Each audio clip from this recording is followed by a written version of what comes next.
Car आर्य news देख रहे हैं आप। मैं हूं आपके साथ पल्लवी सिंह। चुनावी चक्रवात 2022 में आपको स्वागत है। उत्तर प्रदेश में आज चौथे चरण के लिए मतदान हो रहा है। इसमें कुल 9 जिलों की 59 विधानसभा सीटों पर चुनाव है और 624 उम्मीदवारों की किस्मत का आज फैसला होना है। इस चरण में योगी सरकार के 4 मंत्रियों की परीक्षा होने वाली है। तो वहीं किसान आंदोलन के हुए जीप कांड वाली जगह लखीमपुर खीरी में भी आज वोटिंग जारी है। यह ऐसा एक मामला है जिसे लेकर विपक्षी पार्टियों ने पूरे चुनाव में बीजेपी को घेरने की कोशिश की है। तो वहीं प्रदेश की राजधानी लखनऊ की अगर बात की जाए तो लखनऊ की गहमा गहमी के बीच आज यहां भी वोटिंग हो रही है। और आपको बताते चलें कि इस चरण में योगी सरकार के 2 मंत्री लखनऊ से हैं तो 2 मंत्री फतेहपुर जिले से इस बार चुनावी मैदान में हैं। तो चलिए ग्राफिक्स के जरिए आपको दिखाते हैं कि योगी सरकार के ये अहम मंत्री जिनकी आज अग्नि परीक्षा है। शुरुआत करेंगे यूपी विधानसभा चौथे चरण मतदान के इस कैंडिडेट से, जिनका नाम आपको बता दें कि आशुतोष टंडन उर्फ गोपाल जी है। इनका स्थान लखनऊ पूर्वी सीट से इस बार चुनावी मैदान में है और इस वक्त ये कैबिनेट मंत्री का पद संभाल रहे हैं और बीजेपी पार्टी की तरफ से काफी प्रमुख चेहरा है जो इस बार चुनावी मैदान में दावेदारी पेश करने के लिए उतरे हैं। आपको बताते चलें कि लखनऊ विधानसभा सीट से प्रत्याशी हैं और इसी के साथ ही लखनऊ की पूर्वी विधानसभा सीट से कैबिनेट मंत्री आशुतोष टंडन उर्फ गोपाल जी इस बार चुनावी मैदान में हैं।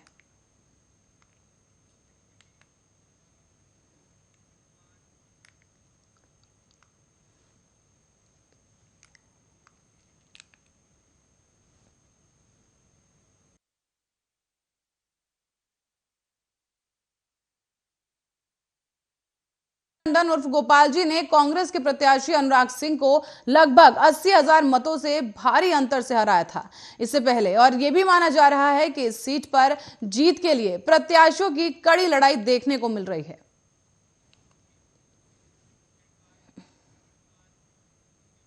और इसी के साथ एक दूसरे मंत्री की ओर चलेंगे यहां पर हम, जो हैं ब्रजेश पाठक।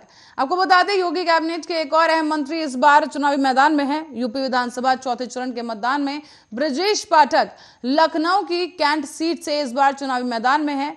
फिलहाल वो न्याय ग्रामीण अभियंत्रित सेवा मंत्री का पद संभाल रहे हैं और काफी कद्दावर नेता माने जाते हैं। बता दें आपको कि ब्रजेश पाठक यूपी सरकार में विधायी न्याय ग्रामीण अभियंत्रण सेवा मंत्री हैं और 2017 में वो लखनऊ मध्य से बीजेपी के विधायक बने थे। 3 दशक से वो राजनीति में हैं और आपको बता दें कि वो एक बार लोकसभा, एक बार राज्यसभा सांसद भी रह चुके हैं। इनके खिलाफ समाजवादी पार्टी ने राजीव गांधी को इस बार टिकट दिया और बीएसपी से अनिल पांडे और कांग्रेस से दिलप्रीत सिंह मैदान में उतारे गए हैं।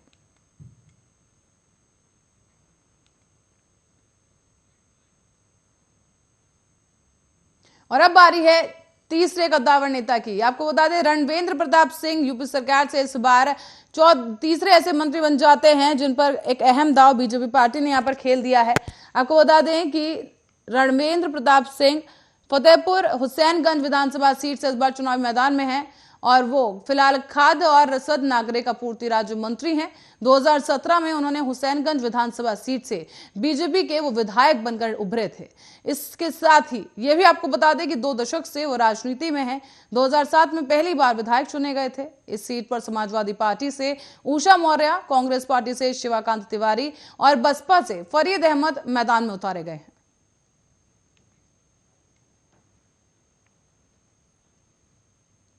और इसी के साथ बात करें चौथे मंत्री की, तो आपको बता दें चौथे कद्दावर मंत्री का यहां पर नाम है जय कुमार सिंह, जो कि यूपी सरकार में कारागार और लोक सेवा प्रबंधन राज्य मंत्री हैं। जय कुमार सिंह फतेहपुर बिंदकी विधानसभा सीट से इस बार चुनावी मैदान में हैं और इसी के साथ ही एक कद्दावर नेता के रूप में जय कुमार सिंह का नाम भी इस बार सामने आ रहा है और 2017 में पहली बार वो जहानाबाद से अपना दल के विधायक बने थे। करीब 1 दशक से ही वो राजनीति में सक्रिय हैं और जय कुमार सिंह कुर्मी समाज से हैं और वो अपना दल एस के बड़े नेता हैं। ऐसे में आपको बता दें कि इस सीट पर समाजवादी पार्टी की अगर बात की जाए तो समाजवादी पार्टी की तरफ से रामेश्वर दयाल को टक्कर देने के लिए यहां पर उतारा गया है, जबकि कांग्रेस पार्टी की तरफ से अभिमन्यु सिंह और बीएसपी से सुशील कुमार पटेल को मैदान में उतारा गया है, जो जय कुमार सिंह के सामने इस बार द्वंद्व युद्ध में इस बार शामिल हैं और इस बार एक साथ ही ये लोग इस प्रत्याशी जो हैं विधानसभा सीट फतेहपुर बिंदगी से चुनाव लड़ रहे हैं। तो वहीं प्रदेश के उप मुख्यमंत्री दिनेश शर्मा ने विधानसभा चुनाव के चौथे चरण में लखनऊ में मतदान कर दिया है। दिनेश शर्मा ने कहा कि प्रथम चरण के साथ ही बीजेपी की विजय यात्रा की गति और तेजी के साथ बढ़ने लगी है। चौथे चरण के बाद विपक्ष की हार का दोहरा शतक बनेगा। बताते चलें कि भाजपा अब पिछला रिकॉर्ड भी तोड़ेगी, इस तरह का बयान यहां पर सामने आया है। और इसी के साथ ही बीजेपी पार्टी इस बार काफी आश्वस्त नजर आ रही है चुनाव को लेकर।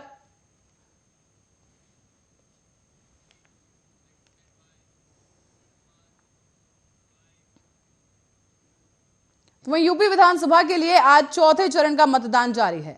हर दल अपने अपने दावे कर रहा है और इस बार कांग्रेस भी नए जोश और खरोश के साथ चुनावी मैदान में है। पार्टी की राष्ट्रीय महासचिव और यूपी प्रभारी प्रियंका गांधी ने जमकर बीजेपी की केंद्र और राज्य सरकार पर इस दौरान हमला बोला है। प्रियंका गांधी ने कहा कि जनता की अपनी समस्याएं हैं और लोगों को इन समस्याओं और विकास के आधार पर वोट डालना चाहिए। प्रदेश में बेरोजगारी, महंगाई, किसानों की समस्या, खुले जानवरों की समस्या, खाद की समस्या, उपज का दाम नहीं मिलना और महिलाओं की समस्या, छोटे दुकानदारों की समस्या जैसी तमाम समस्याएं हैं। लोगों को इसी आधार पर आगे वोट डालना चाहिए। धर्म और जाति या सांप्रदायिकता का इस्तेमाल एक दल नहीं बल्कि कई दल यूपी में करते नजर आए, लेकिन आपको बता दें कि इससे राजनीतिक दलों और नेताओं का फायदा होता है। आम आदमी का इनसे कोई फायदा नहीं होता। आम आदमी का फायदा तभी हो सकता है जब उनकी समस्याओं पर चुनाव हो। लोगों को इस पर ध्यान देने की जरूरत है और इसी को ध्यान में रखते हुए मतदान करना अनिवार्य है।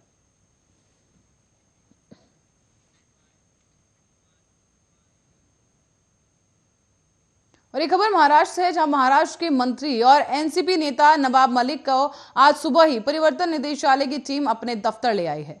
ईडी की टीम सुबह 5 बजे नवाब मलिक के आवास पहुंची थी, जहां उन्होंने अपने साथ उसे ईडी के दफ्तर ले आई है और ईडी ने उन्हें अंडरवर्ल्ड से कथित संबंधों वाली एक संपत्ति के सिलसिले में तलब किया था। उसी सिलसिले में नवाब मलिक को ईडी दफ्तर ले जाया गया।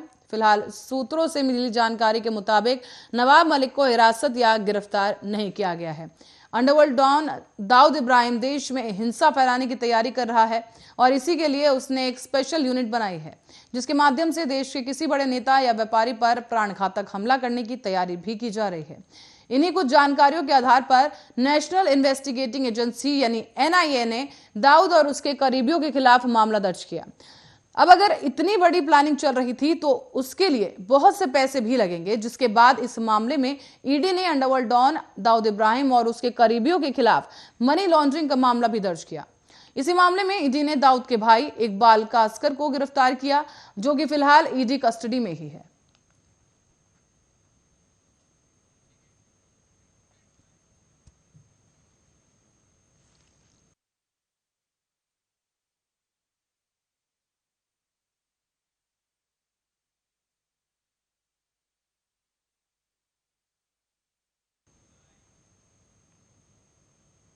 और एनसीपी नेता नवाब मलिक को बुधवार की सुबह 5 बजे परिवर्तन निदेशालय की टीम पूछताछ के लिए अपने साथ ले गई। इस पर एनसीपी सुप्रीमो शरद पवार ने केंद्र सरकार पर हमला बोल दिया है।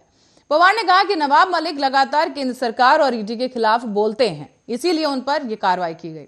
शरद पवार ने यह भी कहा कि सत्ता का दुरुपयोग हो रहा है। जानकारी के मुताबिक दरअसल दाऊद मामले में ईडी जो इन्वेस्टिगेशन कर रही है उसको लेकर नवाब मलिक से ये पूछताछ की जा रही है।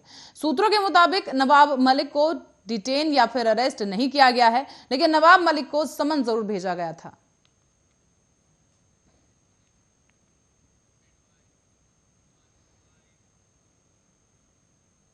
वहीं रुक करेंगे छत्तीसगढ़ का, जो छत्तीसगढ़ के जांजगीर चांपा जिले के ग्राम पंचायत खोखरी में सरपंच की मनमानी के चलते 18,82,000 का स्टॉप डैम चढ़ा भ्रष्टाचार की भेद। और इसी के साथ ही ये मामला उजागर भी हुआ है। दरअसल पूरा मामला पामगढ़ विधानसभा क्षेत्र के ग्राम पंचायत खोखरी का बताया जा रहा है कि जहां पर सरपंच द्वारा मनमाने तरीके से लाखों रुपए के स्टैंप डैम को गुणवत्ता की मान्यता मनाया जा रहा है। और इसी के साथ ही सरपंच लाखों रुपए का स्टैंप डैम गुणवत्ताहीन बिना बना रहा है और उसे छुपाने के लिए सीमेंट की पतली परत स्टॉप डैम पर चढ़ाई जा रही है। इस मामले को लेकर मनरेगा के जनपद अधिकारी सौरभ शुक्ला ने कहा कि उचित कार्रवाई जरूर की जाएगी। ये ताजा तस्वीरें इस वक्त की जांजगीर चांपा से ही सामने आई हैं, जहां पर ये भ्रष्टाचार का मामला देखने को मिला है। खोखरी ग्राम पंचायत में फुक्की नाला नरवा योजना के तहत फुक्की नाला में स्टॉप डैम सैंक्शन हुआ है 18,82,000 का, वर्तमान में उक्त कार्य प्रगतिरत है, जिसका पूर्ण होकर हमारे पास नहीं आया है, जिसका भौतिक रूप से सत्यापन मूल्यांकन तकनीकी सहायक सब इंजीनियर एमएसडीओ आरईएस के द्वारा किया जाता है। तदुपरांत मेरे पास भुगतान हेतु प्रस्तुत होता है। अभी वर्तमान में उस कार्य में किसी प्रकार का सामग्री का भुगतान नहीं किया गया। नहीं, उसको अगर वैसा होगा तो सत्यापन होने से पूर्ण जो कमियां होगी आरईएस के द्वारा उनको लिखित में नोटिस देकर उस कार्य को सुधरवाने हेतु निर्देशित किया जाएगा और तदुपरांत ही भुगतान हेतु प्रस्तुत किया जाएगा। अगर क्वालिटी में उनका सेटिस्फाई नहीं होगा तो किसी प्रकार का उस भुगतान नहीं किया जाएगा उस कार्य में। नहीं, उसमें क्या है, कोर कटिंग एक होता है टेक्निक, जैसे सीसी रोड बनता है तो उसमें भी तो अंदर का दिखता नहीं, लेकिन कोर कटिंग ऑप्शन होता है। अब इसमें इस टाइप की शिकायतें आ रही ना, तो उसमें हम लोग कोर कटिंग करके जब रिपोर्ट आ जाएगा उसके बाद ही भुगतान के लिए प्रस्तुत। तो मैं ज्यादा जानकारी के लिए फोन लाइन पर पप्पू यादव हमारे संवाददाता जुड़ चुके हैं। पप्पू यादव, आपसे जानना चाहेंगे कार्रवाई को लेकर क्या कुछ अपडेट है?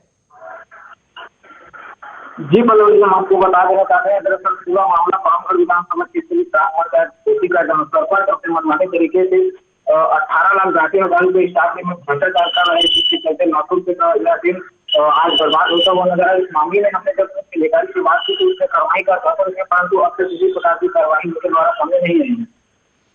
जी, और ग्रामीणों की और क्या कुछ समस्याएं हैं? क्या आला अधिकारी से शिकायत की गई, कोई सुनवाई वहां पर हुई है क्या?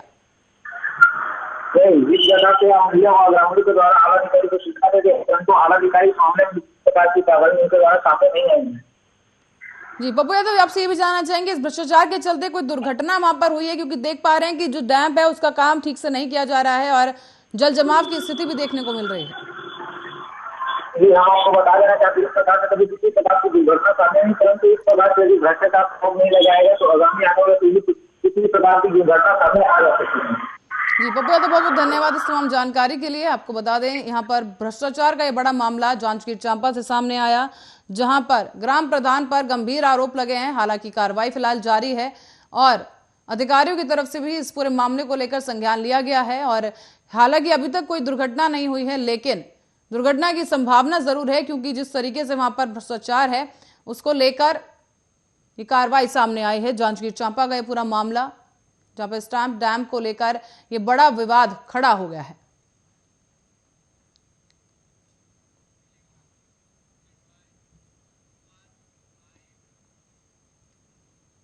वहीं छत्तीसगढ़ के जांजगीर चांपा के बलौदा बाजार में कलेक्ट्रेट में शिकायत के बावजूद सुनवाई नहीं होने पर जनदर्शन के दौरान कलेक्ट्रेट कार्यालय में युवक ने जहर खा लिया है। ये जानकारी के मुताबिक युवक सुनवाई नहीं हो रही थी और इसी वजह से परेशान था, जिसके कारण युवक ने कलेक्ट्रेट कार्यालय में ही जहर खा लिया है। आपको बता दें कि युवक की हालत इस वक्त काफी गंभीर बनी हुई है। जिला अस्पताल के युवक को इलाज भी वहां पर चल रहा है और कलेक्टर का कहना है कि इस जांच में पूरा मामला ग्राम उद्योग से जुड़ा हुआ है और यहां पर युवक लोन के लिए बैंक में अप्लाई कर रहा था और फिलहाल पुलिस इस पूरे मामले की जांच में जुट चुकी है।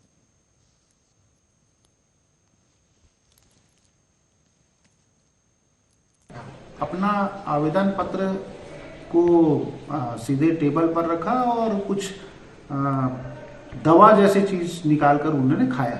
अब वो क्या था, ये इस चीज को बाद में इसके बारे में पता चलेगा। तुरंत उनको यहाँ से अधिकारियों ने अस्पताल में भर्ती कराया और उनका इलाज किया जा रहा है। इसमें चूंकि अभी वो बात करने की स्थिति में नहीं है, ऐसी स्थिति में हम लोगों ने जो छानबीन किया, पता किया, तो उसमें जो मामले प्रारंभिक रूप से आए हैं ग्रामोद्योग विभाग के माध्यम से और स्टेट बैंक में 2015 में उन्होंने बैंक लोन 5 लाख रुपए के लिए लगाया था, जो कि उनका निरस्त हो चुका था उनकी पात्रता के आधार पर। बाकी डिटेल वो बताएंगे। मैं प्रारंभिक रूप से जो सामने जो बात आई है, 2016 में उसने ग्रामीण बैंक सरसीमा में 50,000 का लोन फिर लगाया। उसके लिए ग्रामोद्योग विभाग ने 13,500 जो है उनको तो वहीं उत्तर प्रदेश विधानसभा चुनाव में इस बार घमासान पहले से भी ज्यादा कड़ा हो गया है। कभी जिन्ना का जिन तो कभी गर्मी बढ़ाने या कम करने पर जोर दिया गया, तो वहीं जरूरत पड़ने पर शमशान तक को जुबानी जंग का हिस्सा बनाया गया। तो वहीं ऐसे तीखे बयानों से चुनाव की हवा का रुख भी पूरी तरह से बदल गया है। हालांकि यूपी की राजनीति में धार्मिक बयानबाजी कोई नई बात नहीं, पर 2017 का ये फॉर्मूला 2022 के चुनावों में कितना असर कर पाएगा, ये 10 मार्च को ही पता चलेगा। लेकिन उससे पहले समझते हैं कि इस बार नेताओं के भाषण में कितनी गर्मी थी।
समाजवादी पार्टी और बहुजन समाजवादी पार्टी और कांग्रेस की सरकार का भी कोई विकास है क्या?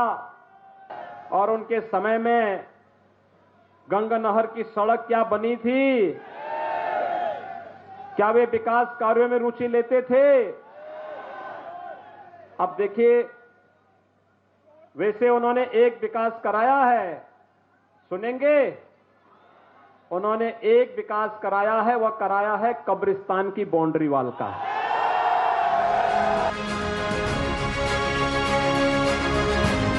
आज चल रहे चुनावी बयानों की बौछार समझने के लिए पहले एक बार आपको थोड़ा पीछे लिए चलते हैं। साल 2017, बता दें कि साल 2017 के विधानसभा चुनाव में शुरुआती 2 चरणों में पश्चिम यूपी के इलाके की सीट पर वोटिंग हो चुकी थी और तीसरे चरण में अवध के क्षेत्र सीटों पर वोटिंग चल रही थी। पीएम मोदी 19 फरवरी 2017 को चौथे चरण के चुनाव प्रचार के लिए फतेहपुर पहुंचे थे और उन्होंने एक बयान से सूबे की सियासी फिजा को पूरी तरह से बदल दिया था। प्रधानमंत्री ने कहा था, रमजान में बिजली आती है तो दिवाली में भी आनी चाहिए, अगर कब्रिस्तान है तो शमशान भी होना चाहिए। शासन का मंत्र भेदभाव नहीं, सबका साथ सबका विकास होना चाहिए।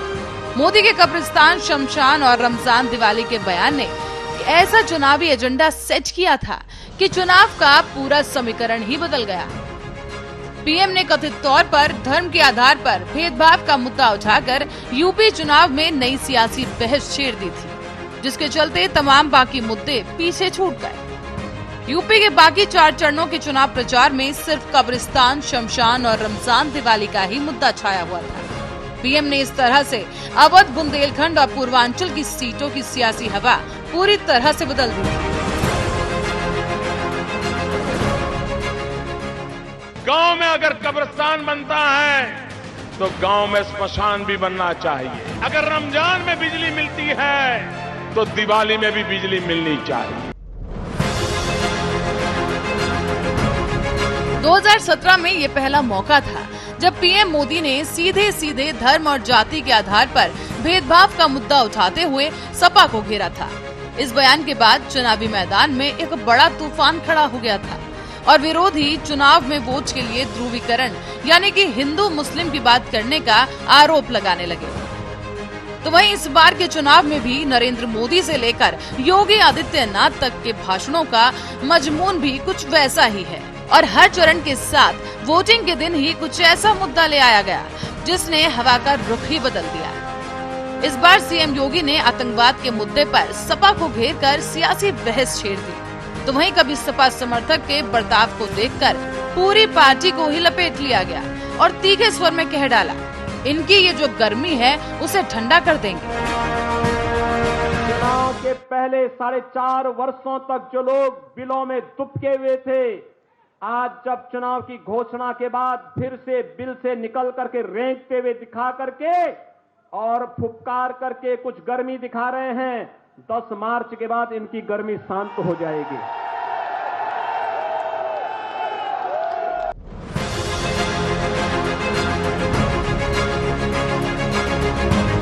तो वहीं इस बयान के बाद सियासी पारा चढ़ना तो तय था। जयंत चौधरी, जिन्होंने चुनाव में अखिलेश की साइकिल की सवारी करना मंजूर किया, उन्होंने भी सीएम योगी के बयान पर पलटवार कर दिया। योगी बाबा जो कह रहे हैं कि इनकी गर्मी निकाल दूंगा और मई जून में शिमला जैसी ठंड हो जाएगी, मुझे लग रहा है कि पिछले हफ्ते जो एक शीत लहर आई थी, इनका माथा बहुत बड़ा है, इन्हीं को ठंड लग गई। बहरहाल आने वाले चरणों में मतदान को लेकर पीएम मोदी से लेकर गृह मंत्री अमित शाह, केंद्रीय मंत्री अनुराग ठाकुर से लेकर प्रदेश के मुख्यमंत्री योगी आदित्यनाथ तक हर बड़ा नेता अब अपनी रैलियों में आतंकवाद के मुद्दे पर नैरेटिव सेट करने में जुट गया है। बीजेपी नेता ऐसा बताने का प्रयास कर रहे हैं कि सपा आतंकवादियों को संरक्षण देती है। अगर सपा की सरकार बन गई तो सभी आतंकियों के मुकदमे वापस ले लिए जाएंगे।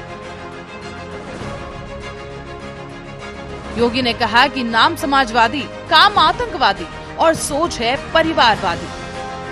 योगी ने दावा कर दिया कि सपा ने एक आतंकी के पिता को अपना स्टार प्रचारक बना दिया है। लेकिन वो अपने चाचा शिवपाल को बैठने के लिए एक कुर्सी भी नहीं दे पाते। सीएम ने आरोप लगाया कि सपा आतंकियों को इसलिए ढोती फिरती है जिससे जनता की सुरक्षा के साथ खिलवाड़ किया जा सके। इस तरह मोदी और योगी आतंकवाद के इर्द गिर्द चुनावी एजेंडा सेट करने में जुट गए हैं। Special report Arya news.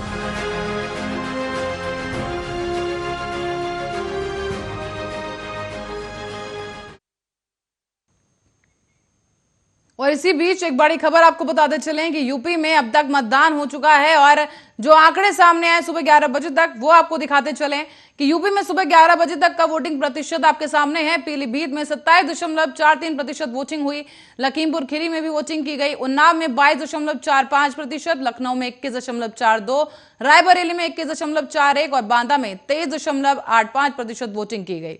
बात फतेहपुर की जाए तो फतेहपुर में भी 20.27% मतदान सुबह 11 बजे तक हो चुके हैं। यूपी के 11 बजे तक के आंकड़े हैं। पीलीभीत में 27.43%, लखीमपुर खीरी में 26.29%, सीतापुर में 21.40% और हरदोई में 20.27% वोटिंग सुबह 11 बजे तक की जा चुकी है। आपको बता दें लगातार मतदान जारी है। सुबह 7 बजे से ही पोलिंग बूथ के बाहर लोग पहुंच रहे हैं और मतदान दे रहे हैं और अब तक यानी सुबह 11 बजे तक का वोटिंग प्रतिशत आपकी टेलीविजन स्क्रीन पर आपके सामने है कि किस तरीके से वोटिंग की जा रही है। लगातार मतदान हो रहे हैं।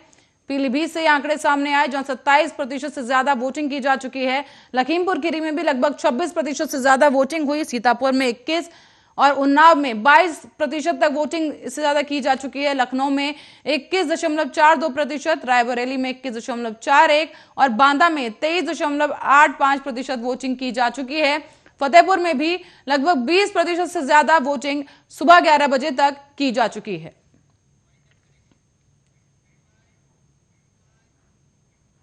चुनावी चक्रवात 2022 में फिलहाल के लिए इतना ही। देश और दुनिया की तमाम खबरों के लिए बने रहे हमारे साथ, देखते रहे आर्या न्यूज।